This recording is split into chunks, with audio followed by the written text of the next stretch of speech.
Hello everybody and welcome back to another movie news video. My name is Joker and today we're going to be talking about everything that was happening during the time of Dark Phoenix and why it ended up turning into not such a great movie. Now naturally I might add that this video could contain spoilers for those of you who have not seen the movie. If you would really want to see the movie first, please pause this video, go buy a ticket, go see it, and come back and finish the video. But first of all, it is really no surprise that this movie has not done well since its release, and everything leading up to it was just showing that it was not going to be the movie that Marvel wanted it to be. Basically from the start it seemed to be a complete loss. There was just no saving this movie from the get-go. Really because this was going to be the last movie that the Fox side of Marvel was going to be doing before the Disney merger. This movie alongside New Mutants were going to be the last two that's going to be coming out after the Disney merger started happening, so everyone was really wondering what was going to happen with these two movies, if they were just going to be completely cut or if they were going to move them over, let them finish it out, and then go straight into the MCU with Disney. And unfortunately for this movie, seeing that Dark Phoenix was going to be the last of the X-Men franchise, it was either going to do very well or crash and burn. And unfortunately for this film, it definitely crashed and burned, and there was a lot of reasons behind that. So it really starts with the early signs being the Disney-Fox merger. With everyone wondering what was going to happen with the X-Men universe when Fox merged into Disney, everyone was wondering what this movie was going to do. Are they going to bring that into the MCU? Are they going to completely reboot it and say that everything that happened in X-Men didn't happen? No one really knew. But even from the start, people were really concerned, especially since the movie was originally scheduled to be released November of 2018. After that, there were some reshoots that had to happen. They weren't happy with the movie, so it got pushed back again to February of 2019. And everyone thought at this point that it was probably going to get canceled because the Disney merger was going through, so they kept pushing the movie back. And that happened again when it was pushed back one more time to June, which was the actual release date for this movie. So everyone was really concerned, wondering what was going to happen. Are they just going to completely can this movie and cut their losses for the fact that the Disney merger went through and Disney wants no part of this movie anymore? What exactly was going to happen? And then dealing with the fact that it's just not doing well at the box office right now, everyone was talking about how this was not designed to be a summer movie, which I guess now that I think about it kind of makes sense, because before I was thinking, how do you exactly do what is considered a summer movie, a summer blockbuster? You know, there's no huge set pieces, there's no big action-packed scenes, there's a few, but nothing that would really recommend this to be a giant blockbuster summer hit movie. This is more of a, it was around the December, the holiday times, where it's a based around the smaller group of people movie, which would have made more sense for a holiday style release instead of a summer action-packed filled, especially now during this summer when the summer slates for movies are just jam-packed full of crazy movies.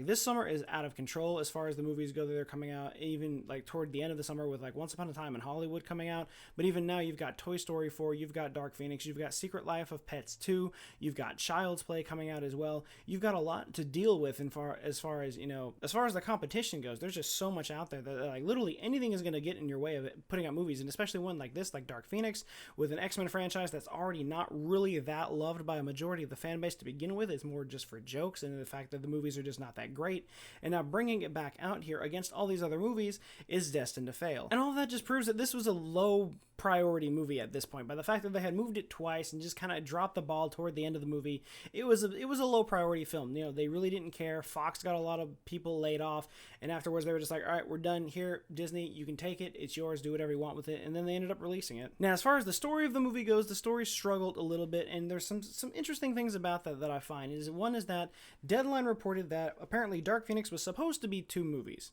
Now, I think that if that had happened, one, I think the story would have been a lot easier to follow. They would have made more sense with the going into space portion of the movie. It would have been a little easier to follow instead of this one, which is kind of a straight shot from beginning to end. It goes really quickly, and you don't really grow any attachment to a lot of what's going on in the movie. You just kind of go with the flow as the movie progresses. So had this actually been 2 films, it may have been better. It could have made it completely worse, but I'm pretty sure at this point, since the Fox merger was going through with Disney, that there was no way in hell they were going to get 2 movies. It was either do it with what you got or it's cut. And they decided to, we got to end the X-Men franchise in one way or another, so we're going to get that movie out. So they just stuck with one, and I think it suffered because of it. On top of that, the one thing that's obviously the biggest downside of this movie is the budget and the amount of money that they're making. There's no official budget note for it, but it is estimated in a ballpark of about $200 million, which was about what it was, and then after marketing and reshoots, that shot up to a $350 million budget for this movie. That's the supposed numbers we're looking at. And that's where it goes downhill. You know, this is a movie that has to do very well with a budget of $350 million. Like, there's a lot you got to do to make sure you get that money back and then some to actually make some profit on that. It's not looking like that's going to happen because right now it opened domestically at $32.8 million.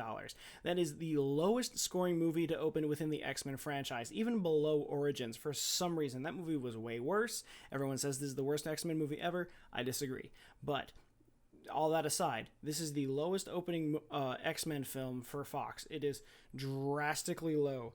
And throughout the weekend, as of June 11th, it has made $39.1 million domestically, $103.7 in the foreign market, which is what's keeping it alive right now, giving it the grand total as of right now of $142.9 million. That is of June 11th, I will add. $142.9 million worldwide. So it's kind of making its money back because of the foreign market, thankfully, but as far as the United States goes, it is a box office flop. It is not going anywhere, has zero traction. This movie is just destined to just fail completely. And they're showing that it's predicted that the movie's going to have a burnout, as they're saying, and it's going to have a loss of $100 to $120 million by the time that its time in the theaters is up, and then it goes straight to DVD sales. So that is a heavy loss for this movie, but, you know, it's Fox. They don't really care. They can cut their losses and keep going because Fox is now with Disney. $120 million isn't really going to matter to a multi-billion-dollar company right now. Sure, it's not the greatest thing to happen. It kind of sucks at times, but this is something that they can do. They can cut their losses and just keep going and then make all their money back with literally one movie probably, and then they'll be just fine. That's literally all they've got to worry about right now. They've made enough money from Avengers Endgame, which is sitting at 2.73 right now, 2.73 billion, so they are fine. They have nothing to worry about by losing money from the Dark Phoenix movie. Now, there is one major thing about this movie that is actually bothering me tremendously, and that is that supposedly they kept pushing the movie back for reshoots, which I believe, you know, that stuff happens. But one of the facts was that they said that some of the reshoots were for the end of the movie, and they wanted to reshoot the movie because supposedly it felt too much like the ending of a movie we had already seen. And everyone was supposedly thinking that they were talking about Captain Marvel. Now, everyone's saying it was Captain Marvel because the movie ends in like a weird spacious way, and there's a lot of, you know, the explosion when she absorbs the power from the Tesseract versus Jean Grey when she absorbs the power and becomes the Dark Phoenix. And apparently they're saying that there are some similarities in the ending of the movie, and they wanted to just completely cut it because as far as that goes, there were people that saw the original screening of the movie, and then they saw the screening again when they changed with all the reshoots in. And apparently the original ending of the movie ended in space, whereas in this one it ends on Earth. And there's a report from Deadline from a behind-the-scenes feature for Dark Phoenix that says that it was said that the ending was similar to Captain Marvel and they had to change it, but that Fox and Dark Phoenix production side of it had no intel as to what Captain Marvel would be like before it was released. Now, let's keep that in mind because the original release date for this movie was November 2018, well before Captain Marvel was released in the beginning of March. And even then, again, if it was to be released in February, again, it would still be before Captain Marvel. So why is it that they're saying that they had to change the ending because it was so similar to Captain Marvel when that probably wasn't the case at all and they just had other reshoots? Why not just say you had different reshoots? If you didn't like the ending, just say you didn't like the ending, instead of having to compare it to Captain Marvel when there was virtually no evidence of people in the production team that had any knowledge of what Captain Marvel was going to look like, even up to its release. So why are you saying that you had to change the ending because it looked too similar to Captain Marvel when you had no knowledge of it at all? So there's obviously some kind of a cover-up there, or there's something that had gone completely wrong and they just had to make up a story for the press, saying, this movie might be too good, you know, it might be too similar to something we want to seem original, which, I mean, you know, I guess the ending is fine as it is. You can't really do much else. That's the end of the X-Men franchise. But if you're going to come up with an excuse for doing reshoots, come up with something that's more reasonable. But yeah, that's about it. That's just all of the many reasons that Dark Phoenix as of right now is not doing so well. Like I've mentioned earlier, $142.9 million at the box office worldwide. Probably not going to go much farther than that, maybe with the foreign market, but even then with more of the movies coming out now, I don't think it's going to go much farther as that. It might at the very most hit $200 million before it leaves theaters. That's my personal guess. I could be very wrong. It depends on how strong the foreign market is for this movie, but I don't see it going much farther, and it's just showing all of the things that Fox was just throwing to the side before the Disney merger take place. Obviously, I don't think they were very happy about that for a few reasons. Some of them probably were, you know, then there were a lot of people that ended up losing their jobs because of this. But It just shows that this was a very low priority movie from the start, just because there was the Fox merger in mind. And on top of that, we still have no news on what's going on with New Mutants. That movie has been pushed back just about as many times as Dark Phoenix, and on top of that, they're now talking about going to a straight to streaming release and putting it on Hulu instead of actually having a theatrical release to make some of the money back at all. No news on that. I remember the trailer for New Mutants came out about the same time as the supposed rumors for Dark Phoenix came out, and then nothing after that. We saw one trailer and they kept pushing it back and pushing it back. The movie's been in development for 3 years now. The actors at the time were about 12, 13 years old. They look completely different now, so no news on what's going on with that movie at all. If it's even going to be a thing, I think it should be scrapped at this point. There's no point. The merger went through. Disney owns Fox. Just let it be and let Dark Phoenix be the thing that ends the X-Men franchise. As poor as it was, oh well, that's what happens. We'll get new X-Men in the MCU in about maybe 10 years. But that's pretty much all I have to say on Dark Phoenix. Like I've said before, guys, I'm not the biggest fan of the movie, but it wasn't bad. I still give it a 6 out of 10 as my rating.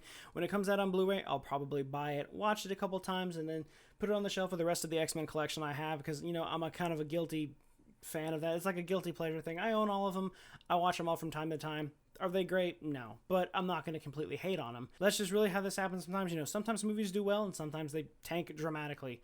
But that's all the news I have on Dark Phoenix right now, guys. Remember, if you like what you saw, be sure to leave a like, comment, and subscribe. Let me know in the comments down below if you would like to see more movie news videos or if you'd like to see anything else. But until then, and as always, I will see you guys next time.